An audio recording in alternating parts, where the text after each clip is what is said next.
It's not like she's going to be stunting and cussing out kids while she's stunting.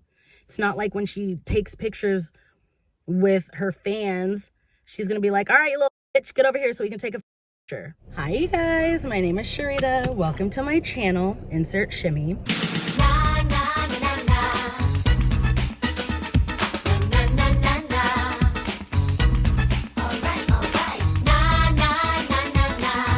So I just got my lashes done because, like, I'll insert a picture because you guys, I had like 4 lashes, especially on my right side.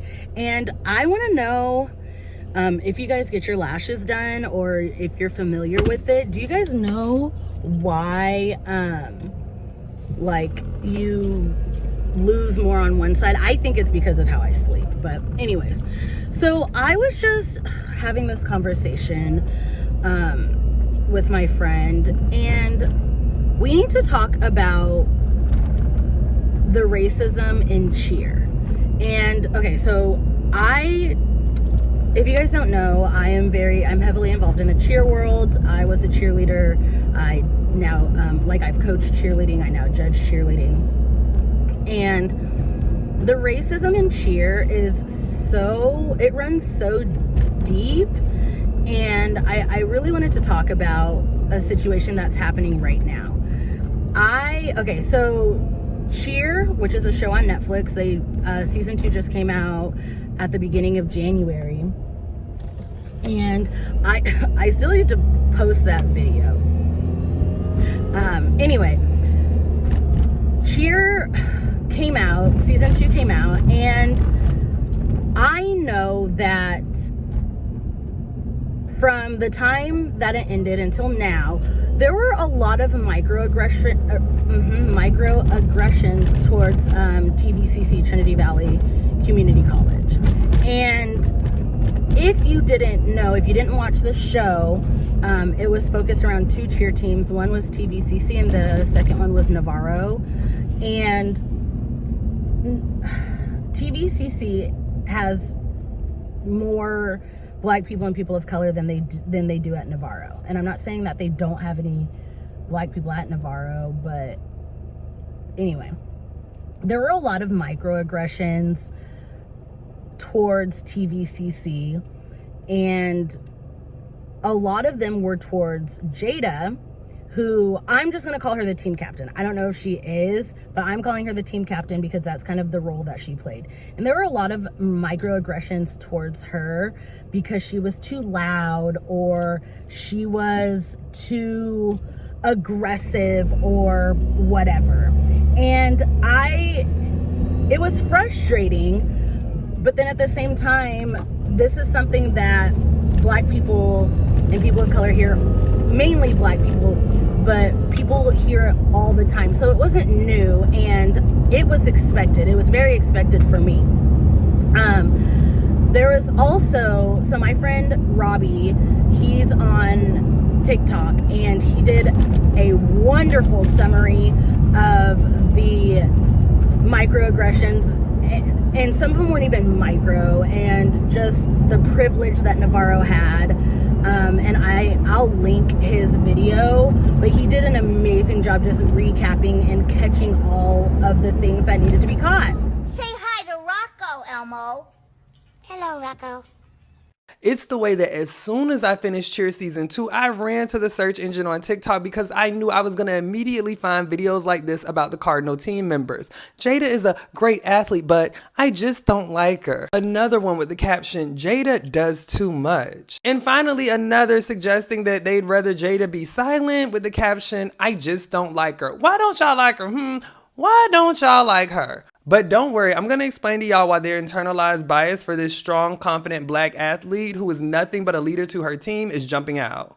A lot of people criticize me for making videos about Bring It On in 2022 because they claim the movie was antiquated. Then we get this season of Cheer, which is basically an allegory for Bring It On without the appropriation. Not to mention the way this season did Ladarius. So it came as no surprise to me that y'all tried to drag these Black athletes after the show, but trust, I'm gathering receipts and making another video. Alright, so let's discuss the implicit bias, privilege, and racial microaggressions in Cheer Season 2. First and foremost, we're not gonna act like Ladarius didn't carry this show. I mean, look at the material. Wish Ladarius still went here. Even the kids knew it, but in comes Monica thinking she is Sandra Bullock in The Blind Side, trying to be this white savior all season. Let's start off with this clip. Are you having an attitude? Because you always, like, it's always Ladarius, are you doing this? Ladarius, are you doing that? Oh, I'm you don't sorry. Ever say, I'm sorry. You don't ever say anything to anybody else, and then everybody always It's blames something on Morgan's me. fault. That's her. Monica was always unnecessarily directing all of her energy towards Darius when he was trying to make sure the team was well put together. At one point in their discussion, she even says, oh, so now it's Maddie's fault. Only for his frustrations to get vindicated when Maddie gets replaced in her position and she starts crying. And what does Monica do? Of course, she coddles her. They proceed to villainize him for the rest of the season. The description of episode 6 says Ladarius turns on Monica and the team in a dramatic fashion. Well, if I was an SA survivor and my coach and teammates were defending a whole predator, I would probably turn my backs on them too. Like, I want to be supportive, yet I'm so disappointed. Yet, you know what I mean? I don't know what to say. So I feel like people expect me to be like, well, you should hate him and you should never speak to him again. But the thing is, I can't. Ladarius was the only one who explicitly stood with the victims in this situation, and yet they still villainized him. I don't care how famous you are. I don't care how much money you got. I don't care how much people love you. They don't give you the right to do stuff like this. Then in comes Kaylee, who is inadequate, which several teammates besides Ladarius also stated, and she steals his whole dog and renames it. Like, what? The amount of privilege one must have to take a person's dog and then make yourself out to be the victim is astounding. And all the while, Monica is on her white horse explaining to us how she helped this boy who grew up with quote unquote no structure. He came to my family's house for Thanksgiving when he had nowhere to go. I paid his dorm deposit. I've literally done everything in the world for this kid. And before y'all even start to say Monica has no bias, she's worked with several black athletes. Remember this comment she made? Hey, who was that guy that did touchdown on his did you see his face? That's like their best. Did you see his face? Oh my God. Well, Monica, baby, this is the face of victory. I know you probably couldn't understand it on that weekend. I mean, I know she was sick. She put all her privilege to use. Bought a $100,000 stage. The Cardinals was on the pavement. Navarro got flued out to Daytona. The Cardinals was on a bus. Navarro was at the Hilton on the beach. My squad was at the Hampton Inn down the street. This is the kicker though. To watch the results, the Cardinals jammed into a tiny hotel room and watched everything on a small screen. Meanwhile, Monica rented out an entire ballroom with a whole projector just to watch herself lose in 4K. Tragic. That karma caught up real quick. Make sure you like, share, and comment how you felt about season 2 and everything I discussed in this video. So, anyway, like I said, there was just a lot of people not liking Jada for her being who she is. And now it's spilling over into, like, real life. If you don't know, Jada posted this on her Instagram, but there's a company, their name is Rebel, and they do a lot of, like, cheer uniforms and, what's the word I'm looking for? Merch and stuff like that. And they're really big in the cheer world. Like, a lot of the uniforms that you see are usually done by Rebel or Varsity, but Rebel's a big one. So Jada stated that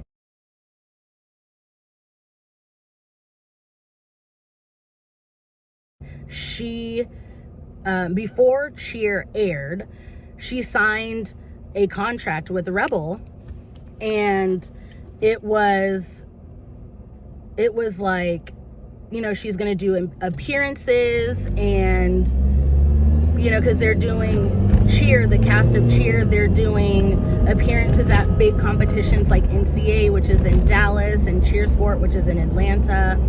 And she signed a contract to, you know, be the face of Cheer, like a promo tour. And she posted how they asked her to not show up at the appearances and not to show up at NCA or Cheer Sport because she's not role model material because of the language that she used on the show. And you know, parents wouldn't want their children to take pictures with her. Basically, her brand isn't palatable. to Rebel. And this is very, very common with Black people. And I would like to say that Cheer is rated, I want to say it's rated MA, which is mature audience. So why are little kids watching the show to begin with? And two, there was a girl on the show, season 1. She was, I don't think she was in season 2 much, if at all, but her name is Lexi. And Lexi would do all her interviews vaping. But all of a sudden, Jada, who looks, so Jada is mixed. I want to say her dad is Black and her mom is white. Jada is very palatable to white people. She's a comfortable Black person who doesn't get stereotyped. Then when she opened her mouth, and I think that's probably why she got picked that's why Rebel reached out to her, because she's palatable by the way that she looks. But when she opened up her mouth, then all of a sudden she was too much. She was too loud. She was too Black. She was too aggressive. Nothing Jada did was problematic. And so what if she cussed? She's a young adult. Adults don't cuss. NFL players cuss all the time on national TV, but Jada pumping up her team and just cussing, that's a problem. I don't understand why or how that's an issue. Because like I said, little girls shouldn't be watching the show. And even I don't know, it's very, very frustrating. And if we want to talk problematic, Gabby Butler was like, oh yeah, my watermelon cleanse. If little girls are watching the show and they hear that their role model is doing a 3-day watermelon cleanse, what do you think they're going to do? They're going to do a 3-day watermelon cleanse. They're not going to talk to a doctor about it. They're not going to do their own research. They're going to do it because Gabby did it. That is problematic to me, in my opinion. But that was left in the show, and that's allowed. But Jada, who is literally a role model, being a team leader, that's an issue. And nobody had a problem with the Predator from Navarro being too loud when he would do his mat talk and scream and yell, "Let's go!" Yeah, y'all remember that? That literally made him famous. But because Jada is a Black woman, all of a sudden her tone is too aggressive. Tone policing Black people is beyond racist. Like, how are you going to tell somebody that they're being aggressive when that's just how they speak? It happens all the time. But when men do that, then they're just passionate. Men are never aggressive. It's just very frustrating to watch and see, because Jada did absolutely nothing wrong. I'm still trying to figure out, what did she do that was so bad that made Rebel go, ooh, we can't use her anymore. And also, who are these moms that they asked, would you want your daughter to take a picture with Jada? Because I know if I had a kid who was interested in cheerleading, I would love for my child to take a picture with Jada. She's a champion. She's a team leader. She is positive. She is confident. Why don't I want my child seeing that? These are the same people that will give these old white men a pass for something terrible they did in the past because they've changed. What did Jada do that was wrong? Quickly, answer me. I would like to know. The only thing, in my opinion, the only good thing that's coming from this is Jada is getting the recognition that she deserves. Gabrielle Union shouted Jada out on her Instagram and Twitter. Like, my Woman Crush Wednesday. Her Woman Crush Wednesday went to Jada, as it should have, because there's literal racism in everything. We can even talk about how little black girls that are built different, you know, they're not shapeless. They're not allowed to be flyers because they won't look good in the air.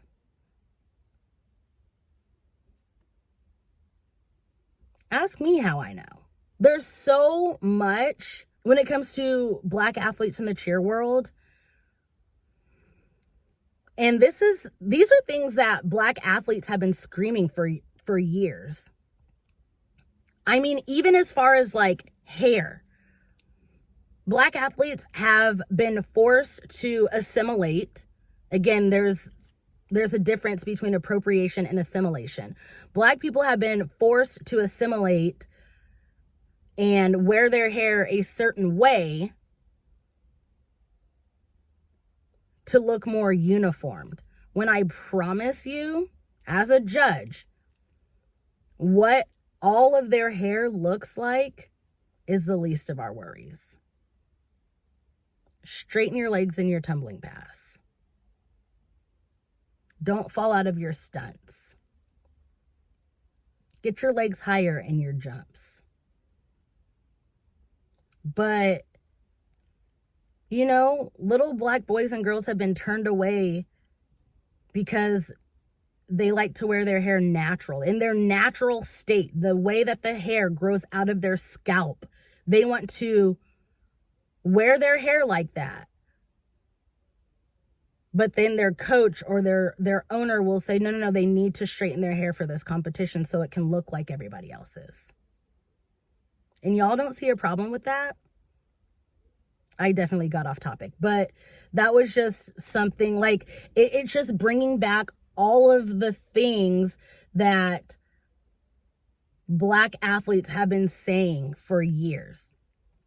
And Jada, being who she is, she's loud. So what? Does that mean she's a bad person? She was cussing. Does that mean she's a bad person? The whole team was literally screaming F the judges, but they still get to go on tour? They still get to be part of the cheer tour? Please make it make sense. Lexi vaping on camera, but nobody even batting an eye? I'm not saying they should. I'm just saying, what's the difference between Lexi and Jada? Like, it's so frustrating, you guys. Jada deserves so much better. Jada deserves so much better. But here y'all go. And maybe it's not, actually, no, I was going to say maybe it's just in a rebel thing. Maybe it's just a cheer industry thing, but no, it's not, because like I said, there were a lot of people being microaggressive towards TVCC and Jada before she put her story out. So no, y'all see it. And TVCC did deserve to win. So yeah, let me know what you guys think about Jada. I think y'all need to treat Jada better. Jada deserves better. Jada needs to do her own tour.